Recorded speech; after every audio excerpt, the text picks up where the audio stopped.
Conversations in Frailty,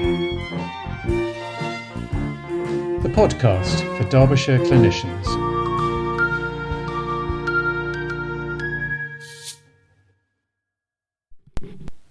Welcome to the first in our series of educational podcasts, Conversations in Frailty. I'm Sarah Morris, a GP working for Derbyshire's Community Healthcare Trust. Through these podcasts, I'm going to have the privilege of interviewing experts in all sorts of areas relevant to our frail elderly population.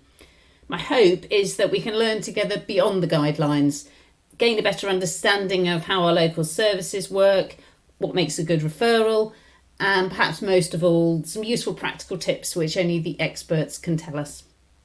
So whether you're training or qualified, ECP, ACP or GP, there should be something here to learn. Let's improve the quality of our care for the frail population. And don't forget, you can reflect on your listening in your portfolios or CPD. So, welcome to our first of the Frailty Conversation podcasts, and I'm delighted today to be talking to Dr Richard Genever, who has a special interest in Parkinson's, which was a topic that there was some keen interest in. Can I get you to introduce yourself? Yes, so thanks for inviting me today. So, my name's Richard Genever. I'm a consultant geriatrician at Chesterfield Royal Hospital, and I've been working here since 2007 as a consultant, and I'm one of the people that helps to run the movement disorder clinic, along with my colleague Joe Russell and Christine Smith, who's a Parkinson's nurse specialist. And when I'm not at work, you'll probably find me out walking my two miniature schnauzers. Excellent. Grand. So what we're hoping to do today is cover Parkinson's disease, really right through from our sort of early suspicions through diagnosis and management of symptoms to end-of-life care. And I'm also hoping I might be able to ask you a little bit about what services there are in Derbyshire within the NHS and perhaps the voluntary sector. And then finally just touch on anything that's kind of new that's around the corner in Parkinson's and any key take-home messages. Sounds good. And before we start, I thought for me it might be helpful just to clarify. Sometimes we hear people talking about Parkinson's disease and sometimes Parkinsonian syndromes. Can you just elucidate that a little bit for us? Yeah, so there's lots of things that can cause Parkinsonism, and what we mean by Parkinsonism is features such as tremor, rigidity, bradykinesia, and postural instability, so the tendency to fall over. And if you've got two of those things, that technically meets the criteria to call it Parkinsonism.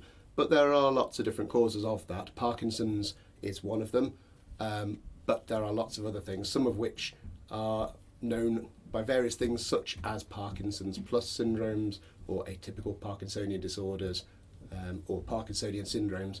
But I think what we're going to do today is focus mainly on Parkinson's itself. Yeah. Right.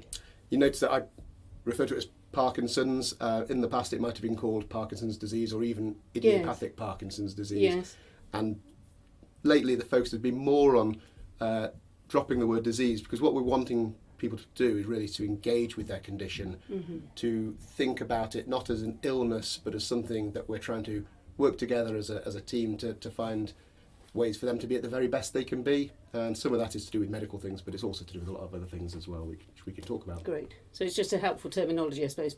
I'll try and remember that as we talk. Parkinson's is what we're calling it. Great. Okay, so starting off, I guess, with sort of symptoms initially. So you've obviously touched on the key motor features, and research. You know, when I was looking into this for the podcast, I was also looking at NICE, and that was flagging up a lot of the non-motor symptoms, which as a non-specialist, I think they're less visible and we don't think of so much. So maybe we could talk a little bit about each of those. But I guess focusing initially on the motor symptoms side of it, have you got any tips for assessing these really, and also at what point, early on when we might see some of those early motor symptoms, how soon should we be jumping on them, referring, that side of things?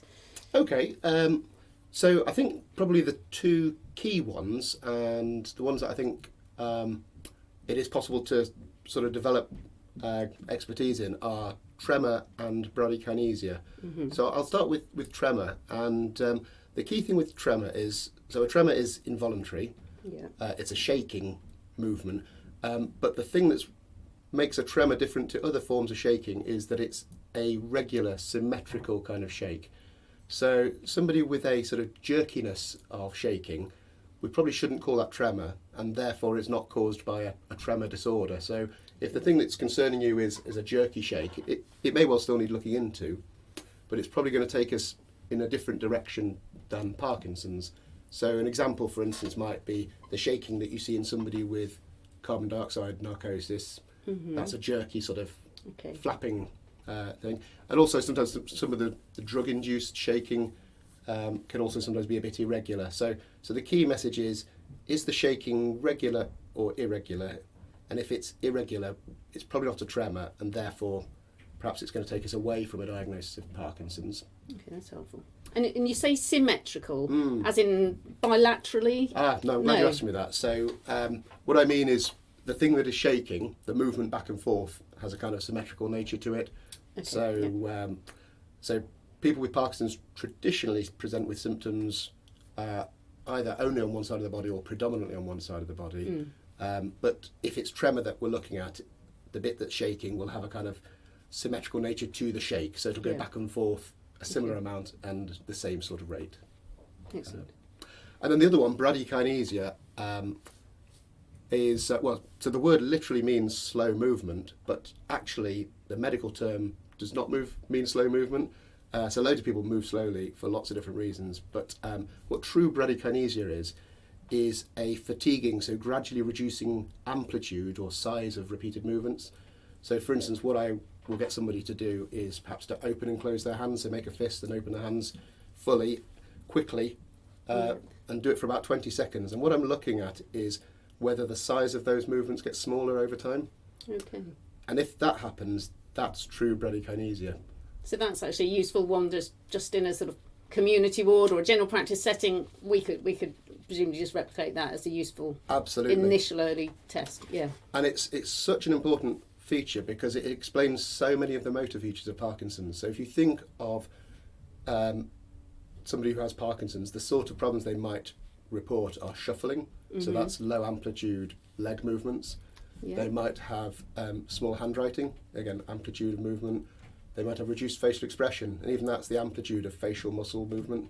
Reduced arm swing, and even a quiet voice is all to do with the amplitude of muscle movements in the voice box. So amplitude is so important. It's unfortunate we call it bradykinesia, to be honest, because it takes us down the wrong road. Yeah. So if your amplitude of movement is low, you probably get about more slowly, but actually we're missing the opportunity to really correctly pick it up. So if you have those two things, if you identify what true tremor is and true amplitude, true bradykinesia, then you are already well down the road of being much more accurate in working out if somebody's got Parkinson's or not.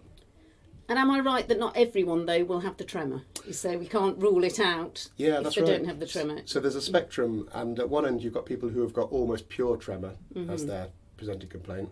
And at the other end you've got what might be called an akinetic rigid syndrome, so people with the movement problems. And it's reckoned about 30% of people don't have tremor as part of their Parkinson's. Okay. So, yeah, you're right to not rule it out if somebody doesn't shake. Yeah. And how urgently should we be referring these patients in? If we perhaps have seen this patient over a long time period and we're just starting to think, I wonder if this is developing, is it reasonable to just keep an eye for months and see, or should we be at that initial moment thinking, actually, let's get them into the system?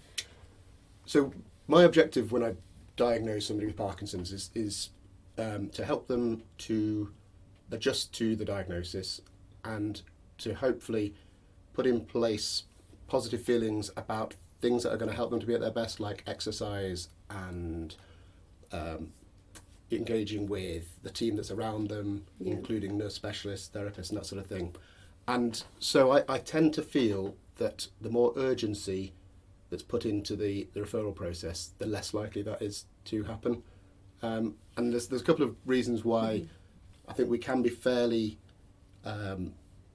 relaxed about taking a little bit of time. So most people with Parkinson's, and you mentioned non-motor symptoms, so most people with Parkinson's, before they develop the kind of manifest symptoms that we think of as Parkinson's, will have some other things going on in the background. So most people have reduced sense of smell. Yeah. Lots of people have a tendency to have movements during dream sleep, so thrashing about or shouting, REM sleep disorder. And those things, and constipation as well, can come before the sort of clear presentation of Parkinson's. Those things can take a decade or longer before they evolve into what we think of as Parkinson's. So one of the key messages I always want to get across is that Parkinson's is a slowly progressing condition. For some people, the progression can be incredibly slowly. And anything that kind of moves us away from that idea, I think potentially can interfere with that ability to engage strongly, accept the diagnosis, and be able to do the things that are going to be helpful. So I would go as far as to say it's never urgent to start medication. Yeah. Or increase medication, but you can sometimes create an emergency by not giving somebody who's on Parkinson's treatment their medication. Yeah. So that's where the urgency might come in. But yeah, I would. So I think if you in a situation where you think somebody may have Parkinson's, it's entirely reasonable to, have a discussion and make that referral at the first time you notice it. Yeah. But it may well be that the thing that we recommend doing is exercising more or something like that, and it can be difficult to kind of get that message across if the whole process has been sort of flagged up as an urgent set thing. up as you need to get to the specialist for the drugs or something like that. Yeah. And it places more emphasis on the medication part of Parkinson's, which is important, and medication can be really helpful, but it is even more helpful alongside other things like therapy input and that sort of thing. And is there anything on an initial referral that you would be particularly keen that we included, or anything that makes your heart sink when you see that letter and think, oh? So I always like a question. So I think it's nice to know what the referrer wants us to think about. And to be fair, the vast majority of letters do have that. I wonder if this person might have Parkinson's, that sort of thing. Yeah. I'm generally a less is more sort of person, so I quite like a brief letter. I'm going to take a You're going to be going over it all anyway, aren't Exactly. you, ultimately? So. And when I put myself, because I am a referrer as well in my own practice, if I feel I have to jump through too many hoops as a referrer, I find that often sort of irritating, and I often question whether it's actually helping the person at the other end anyway. So I think a relatively brief letter, it's helpful to have the medication attached, but that always happens anyway. But a question, I think, could be fine. Okay, so moving into the kind of symptom management, one of the first things I was going to actually ask about in terms of the motor symptoms, and you mentioned therapy, was actually how beneficial is something like physiotherapy in the early stages here? Does that tend to help? Yeah, so physiotherapy and exercise, and I keep mentioning exercise with good reason, can make a very big difference. So there are, for instance, there's a form of high intensity exercise training for people with Parkinson's, which gets people doing repeated actions and aiming for an 8 out of 10 intensity, so their maximum intensity being 10 out of 10, aim for a very high level of intensity. And people who go through that do seem to improve and do seem to maintain that improvement. And that can be on its own, or it can be alongside medication. So therapy, whether it's physiotherapy or occupational therapy or speech therapy, can all make a difference to people's current independence and also, their ability to manage issues in the future. So that can make a real difference. And there have been studies done in places like sub-Saharan Africa where availability of Parkinson's medication can be incredibly low, where they've done physiotherapy interventions such as training people with audible cues, so using metronomes, and I've seen videos where somebody's walking has improved very significantly just with that, without any additional medication. Good. So there's clearly a benefit and a role from these things, and I think people knowing who is part of that team early on, I think is really important, both in terms of getting that help, but also building confidence that if things change, there is a team there that's going to be able to offer advice. Yeah, okay, great. And in terms of the motor side of things, medication, drugs, I think as non-specialists, it's one of the areas that we really feel we shouldn't be interfering with. Is that right? Should, in terms of ever altering doses, timing of doses, that side of things, is that something we should definitely be leaving to the expert team? Yeah, I think we'd ask you not to make changes. By all means, if a concern comes to you, flag it up. We do encourage people living with Parkinson's to make use of the team that's around them. So, we'd want somebody to contact the nurse specialist if they think something has changed, and to feel confident they can do that and that they don't necessarily have to involve, part of their primary care team to do that. However, things will sometimes come to your attention, and do feel free to let us know about them. And but yeah, we will always be happy to make the decision and give the advice on what changes we would make. What we'll always try and do is do it in a way that is what we don't want to create problems in primary care. So we'll always, if it's something that could be complex, we'll try and set up the first bit initially. But yeah, let us know about problems. Right. My experience in primary care is often that the patients end up coming along to us when things are deteriorating, and perhaps actually the medications from the specialists aren't working as well, because that's the disease progress, and then they I suppose they just think of primary care as another port of call, and can you help? So sometimes it's actually when they're reaching quite a later stage that we seem to get involved. At the early stages they seem to just be going to the team, but we should always be referring back in and getting your support then. Yeah, absolutely. And so it may be that there are some people that are very proactive in their sort of self-care, and we probably hear about those people earlier, and then there's other people who perhaps don't want to bother us or are worried about that, and may present to you at a more problematic situation. But either way, we're very happy to sort of look at things. And one thing I'd always say is, if somebody experiences a sudden and dramatic deterioration in their Parkinson's symptoms, it is, I would say, always due to something else going on. Okay. So another illness or something else that's happening in their life that is worsening their Parkinson's symptoms. So the symptoms are much worse, but it's probably not a change within their brain that is causing that. It's an external thing. So our role might be actually partly to be screening that and making sure we're not missing something obvious, like a chest infection, I guess, or whatever it is that might have just tipped them over the edge a little bit. Yeah. So often, I quite often am asked to see people in hospital who've got Parkinson's, and their mobility is reduced significantly. And so what I always ask is, what were you like a month ago? Mm-hmm. Because if things were okay a month ago and there's been a big drop since you broke your arm, it's probably the effects of pain and being in hospital and all that sort of thing that have affected mobility.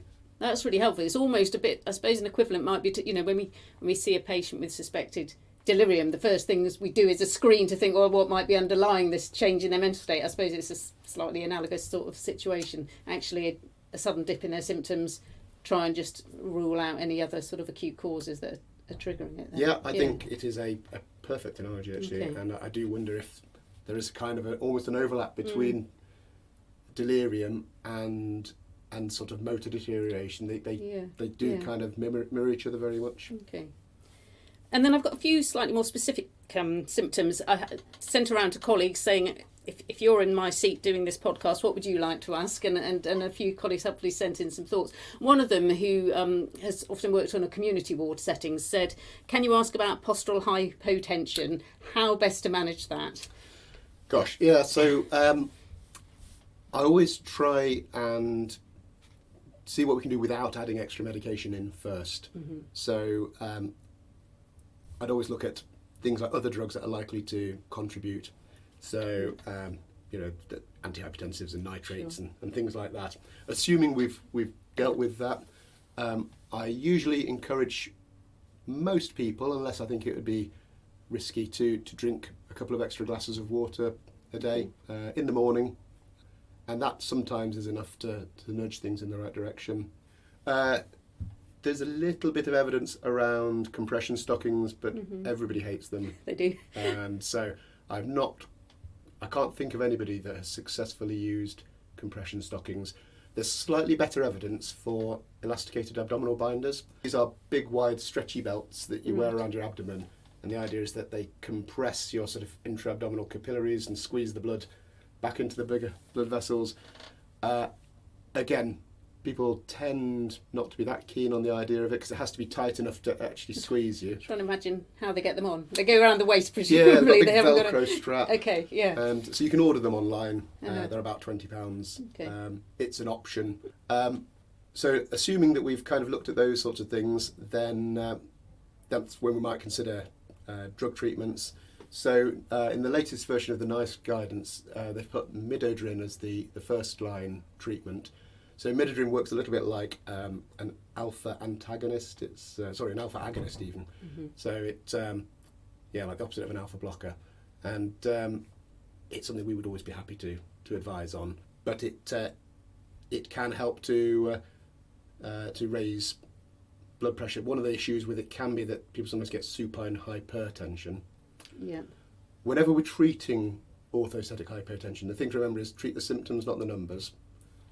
So once you've established it's there and it's symptomatic, and that's the key thing. So dizziness or falls kind of. Exactly. Yeah. Yeah, once you've done that, I would stop measuring lying and standing blood pressure. You just treat the symptoms. Exactly. Yeah. Because you may never improve the numbers, and you might push people onto treatment that is more than they need. Yeah. So we usually start midodrine at 2.5 milligrams 3 times a day, and you can build it up gradually up to a maximum of 10 milligrams 3 times a day. There are some caveats, so people with heart disease probably shouldn't be on midodrine. The alternative is fludrocortisone, and so fludrocortisone start at 50 or 100 micrograms daily and build up gradually up to maybe 300 micrograms daily. It sometimes causes edema, and I would be reluctant to use it in anybody that had heart failure. Sometimes the medication helps, sometimes it doesn't, and so we try and be kind of realistic in setting goals of treatment. There are a couple of other things people can try and do, so a little bit of exercise before you stand up, so sort of stamping your feet or raising your arms up and down a bit might just help a little bit, and sitting on the edge of your bed for a few minutes before you stand. So yeah, but if you're contemplating midodrine and it's not something you've got extensive sort of experience of, it's something we're happy to advise on. Run past you maybe. Yeah. No, that's really helpful. Great. And another symptom that people are asking about was hallucinations, especially when there's otherwise sort of good control of the Parkinson's. And I thought when I was thinking, should we be worrying about Lewy body dementia, or is it common that we see hallucinations just with sort of pure Parkinson's? So if somebody has hallucinations at the point that they present, then I think we would certainly be thinking about dementia with Lewy bodies as a possible alternative explanation to Parkinson's. And very often they might have other features of cognitive impairment around the same time. Yeah. We roughly say about a year between Parkinsonism and cognitive impairment, think dementia with Lewy bodies. But assuming we're talking about somebody who's established Parkinson's, they've maybe been on treatment for a number of years and they've started to develop hallucinations. The key thing for me is how much of a problem are the hallucinations. So some people have very minor, perhaps a shadow in the peripheral vision that then disappears. It doesn't distress them, and that they've got good insight into what's happening. And in that situation, we would probably discuss not making any changes to the treatment. Leave well alone, yeah. However, if somebody has problematic hallucinations, so they're scary or intrusive or just unwelcome for whatever reason, then what we normally do is start with by trying to reduce their medication, looking at the drugs that are highest risk. So often that is drugs that aren't necessarily specifically for Parkinson's. So that probably the highest risk drugs for hallucinations are the anticholinergics. So the things like oxybutynin and other treatments for sort of bladder overactivity. And then tricyclic antidepressants are, again, pretty high risk for this sort of thing. So we would look at, can we reduce those first of all? Sort of the anticholinergic burden that we're all kind of being told about. Yeah. Sometimes if you do that, that's enough. And then if we're left with problematic hallucinations, despite looking at those sort of measures, then we'd look at the Parkinson's treatment as a whole. And there are some of the treatments are higher risk than others. What I would say is that probably the lowest risk is levodopa in its various forms. Yeah. So that would be the thing that we would touch last. And essentially what we do is gradually reduce the treatment, hoping that a small reduction leads to a important enough change in the hallucinations that the person's happy. If it affects their sort of ability to move by reducing the medication, that's when we might think about introducing something like quetiapine. So we would never use typical antipsychotics like haloperidol in somebody with Parkinson's. It can have... There's sort of contraindicated drugs in Parkinson's. Absolutely, yeah, yes. Great. But quetiapine can be used. We use really small doses. So I typically would start somebody on something like 12.5 milligrams at night. And sometimes that's enough just to nudge them in a better direction. Yeah. And it's little nudges, it's little adjustments on the tiller, and then giving changes time. And actually, when we make a change to most Parkinson's treatments, we look about 3 or 4 weeks down the line before we expect to see a significant difference. No, that's really helpful, because it is often hard to know with drugs how long should we be waiting. The patient comes back to know better. Yes. Actually, give it a month. Be Exactly. patient. Yeah, fine. That's really helpful. And you touched on talking about movements again, which brings in my thoughts about, we had a colleague who was asking about dystonic movements. So, as I understand it, there's dyskinesia, which is a sort of a side effect sometimes of treatment, the kind of writhing movements, and then there's dystonias, which are the kind of painful spasms. Is that have I got that right? Yeah, that's right. So people can have either, neither, or both. And so, dystonia, it's a relatively uncommon thing. Okay. It tends to happen mostly when somebody's medication is wearing off a bit. So if somebody finds that before their next tablet is due, they tend to get dystonia, the muscles tighten, they perhaps go into a bit of spasm. Yeah. What we might look at doing is well, can we bring their medication doses a bit closer together to try and stop that happening? So they're not wearing off as much, essentially. Exactly, yeah. So it would be a relatively unusual feature of wearing off, but that's probably the situation where we see it most often. Whereas dyskinesia, it's almost like the opposite. It's, as you described it, it's that sort of writhing career-form movement. It tends to come on at peak levels of treatment. Yeah. It is, we don't fully understand why people get dyskinesia, because not everybody does, but in order to get it, you basically have to have Parkinson's. You have to have had it a while, and we know that the more medication you're on, and particularly levodopa, the more likely it is to happen. So we think one of the factors in it is to do with the sort of pulsatile nature in the way that we give the medication. So we give it as tablets X number of times a day, and each one of those leads to a rise and a fall. And so if we could devise a sort of perfect Parkinson's treatment, it would have continuous levels of sort of slow release levodopa patch or something would be. Yeah. And so actually that leads me on to, you might wonder why we don't use the controlled release levodopa more often. Yes.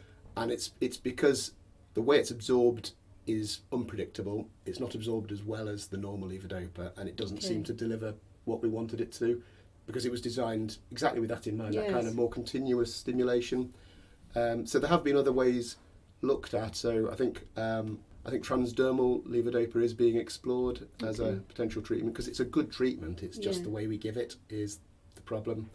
So if somebody has dyskinesia, what we try and do is, as much as possible, flatten out that treatment. So you can achieve that in a couple of ways. You can give a smaller dose of treatment more often. Yeah. The downside of that is it's inconvenient and it's easy to miss a dose. You could add in a long-acting treatment. So we've got long-acting dopamine agonists, either oral long-acting or a patch. There is a drug called amantadine, which seems to have anti-dyskinesia effects, which is something probably to do with its work on glutamate channels, but we don't fully understand how that works. But there are a number of things that we can do. And also, when somebody's having things like dyskinesia, that's when we start thinking about what are called device-aided therapies. So we can refer people for treatments such as apomorphine or a deep brain stimulator operation, or there's an intestinal infusion called duodopa. We've got access to all of those, and those kind of motor fluctuations is when we think about those things. Turn to those more. Yeah. Okay. Great. And a final sort of symptom that I have had some problematic patients with is the dribbling, the drooling side of things, which I guess is just a very embarrassing symptom for a lot of patients in terms of quality of life. Any tips on ways to manage that without ending up? I think that when I had a patient with it, we seem to fluctuate from drooling to dry mouth and not much in between. Yeah, well, I think you've hit the nail on the head there. So saliva problems in people with Parkinson's, it's usually not overproduction of saliva, but it's reduced swallow. And when we go back to that point I made about bradykinesia at the beginning, so your swallow is controlled by muscles, and if those movements are smaller, you probably clear your mouth less well. So what we normally focus on initially is non-pharmacological options.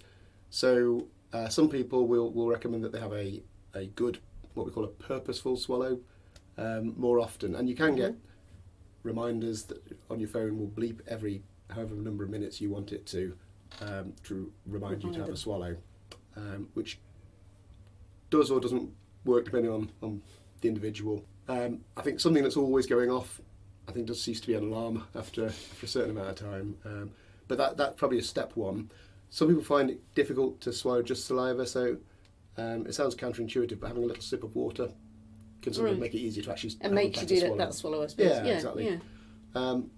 Second thing we usually try is something to stimulate a swallow more often, so that would be chewing gum or sucking a boiled sweet, ideally sugar-free, but just having something in the mouth just makes you swallow more often, clear things better.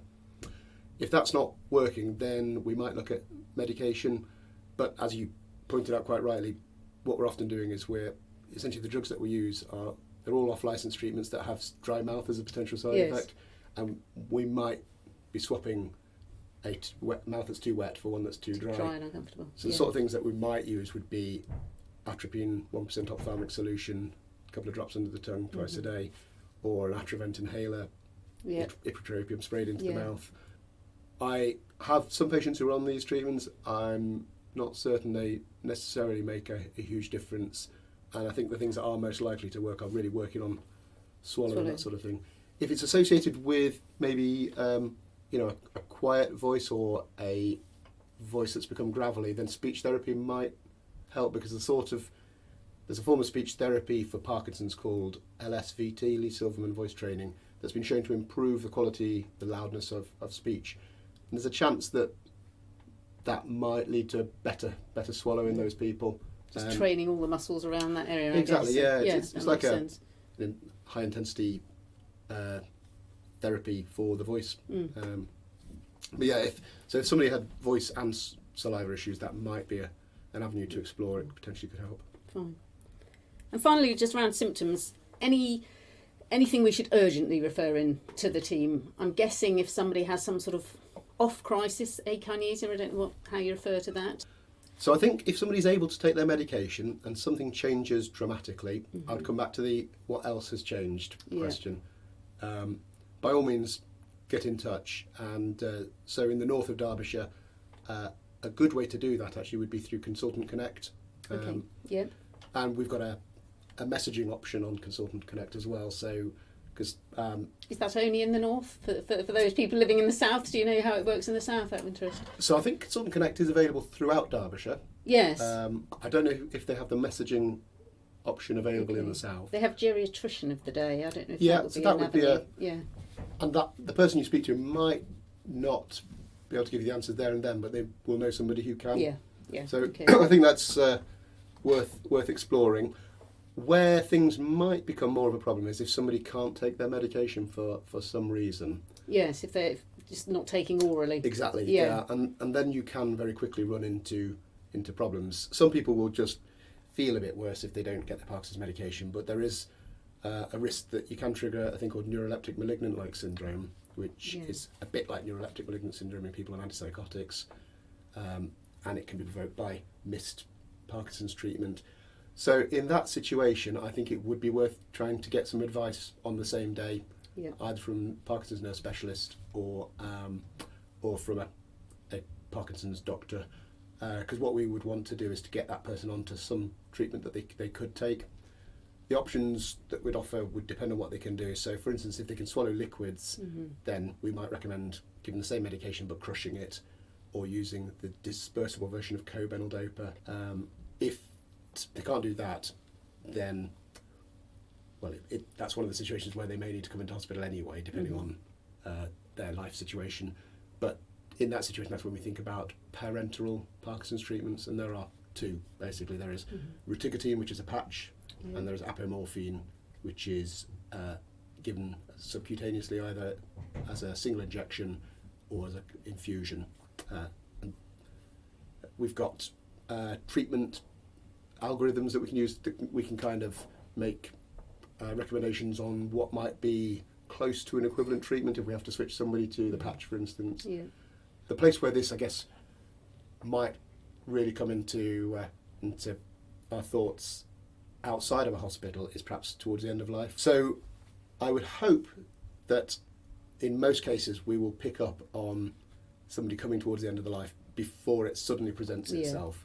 Because if that happens, what that allows us to do is to gradually reduce somebody's medication, if that seems to be the right thing to do. If somebody's in bed all the time, it's quite possible that they won't need the same amount of treatment and they'll probably be more susceptible to side effects. So we'd very often reduce somebody's treatment. If you're in a situation where somebody at the end of life can't take anything orally, then we normally would recommend a trial of a reticotine patch, but not everybody tolerates that. So older, frailer people don't necessarily get on well with dopamine agonists, and what we don't want to do is to make things worse for them. Yeah. So, so managing Parkinson's symptoms at the end of life, one of the things that can be very helpful is midazolam. So either given as individual doses or in a syringe driver. That's helpful, because that's in our sort of standard anticipatory medications anyway, isn't it? Exactly. So we're not that's really helpful to recommending something that's very hard to get out hold of people's of. comfort zone to prescribe. Or great.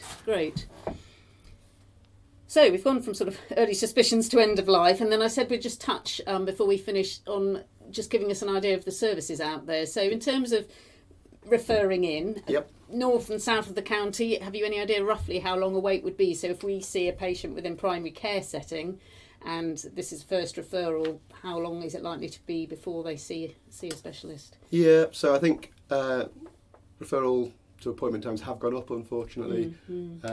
I think we are looking at about 12 weeks in the north of the county. I suspect it's similar in the south.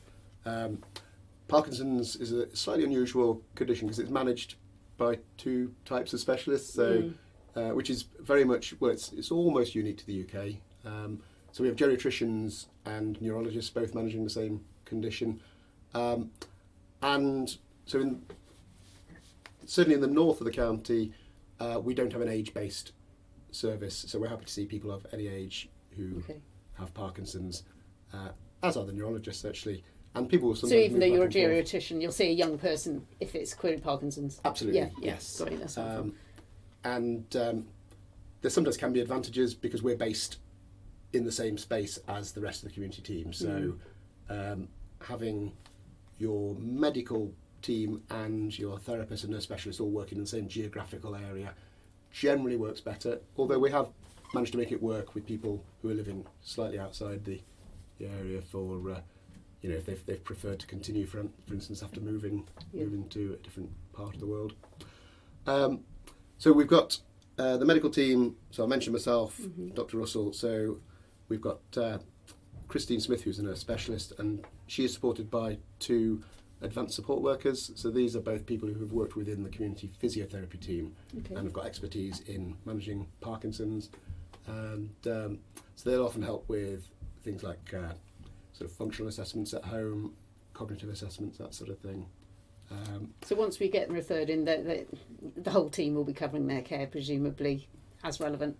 Exactly, yes. And what we want is people to be able to kind of reconnect with different parts of the team when it seems appropriate. When it's needed. Yeah. And voluntary services out there, is it Parkinson's UK, is that the main sort of charity that supports people? Yeah, so they're by some distance the biggest third sector organisation, and they are a brilliant source of information. If you type Parkinson's or Parkinson's disease into an internet search engine, you will get a mixture of good information and very bad information. And if you are new to this world, it's really difficult to work out which is which. So anything that comes from Parkinson's UK is accurate, it's really well written, it's all free as well. They can offer it in written form, but they've got videos and things like that. There are things targeted at people of different ages, including young people whose perhaps relatives have got a diagnosis with Parkinson's as well. So they're a really good source of information. There's another large organisation called the Cure Parkinson's Trust. So they've got a slightly different focus. Theirs is more on sort of research, although Parkinson's UK puts a huge amount of money into research as well. But they're another sort of good source of information and support. Lots of people find things like there are various sort of chat rooms and social groups around Parkinson's that can help with that, Good and bad again, I suspect. Yeah, there's pros and cons, but I think knowing that other people are going through similar challenges can be helpful. Supportive. And actually, it's quite useful for us for somebody to come with a question that they've been asked, and us to be able to give them an answer, which might be that yes, we agree with what you're saying and this seems like a good idea, but we might also say we wouldn't recommend this and this is why. But at least then we've addressed that thing. Great. So. Great. And mentioning research, is there anything else sort of around the corner that's likely to change in the diagnosis or management of Parkinson's in the next sort of few years that you're aware of? So what I'd say is that there is an awful lot of research going on into Parkinson's, and over the last decade and a half, the shift has been very much towards things that might modify the condition. So there's still research going on looking at things like stem cell treatment. There's been, like with so many other conditions, some research looking at monoclonal antibodies, but unfortunately early results haven't been as encouraging as in some other conditions. Very near to here in Sheffield, there's a lot of research going on trying to understand the causes of Parkinson's, so looking at mitochondria, for instance. So there's a lot of research, but it's moved into that sort of space that it's not so much about a drug, more about whether there's going to be a bigger discovery. A breakthrough about causes and that sort of exactly. Maybe. Yeah, so I think this space. Yeah, absolutely. Yeah. Okay. Great. Well, thank you ever so much. That's been really helpful. Is there? I think for me, having pulled this together, one of the key sort of learning points for me has been actually the focus on the non-pharmacological management and on the non-motor symptoms that I think are less thought about by the non-specialists. Any sort of key learning points, take-home messages you want the listeners to pull out of this? So I think we definitely do want to see people that you think may have Parkinson's. The point at which to make the referral is the point at which it comes as a question in your mind. So because when we're looking at treatments, we will talk about non-pharmacological treatments just as much as the drugs. And so if there's a kind of a relaxed sense about the process of working through a diagnosis into early management, I think that contributes to allowing that person to accept the diagnosis and then work around it to find what's going to be better for them.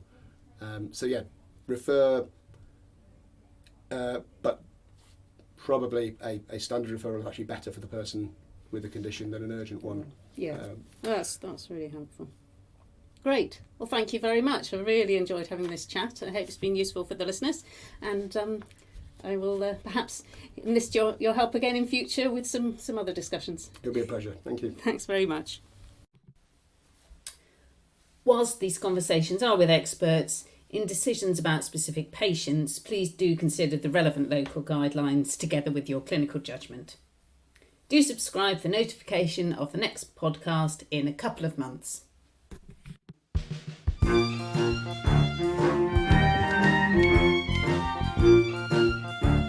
Conversations in Frailty.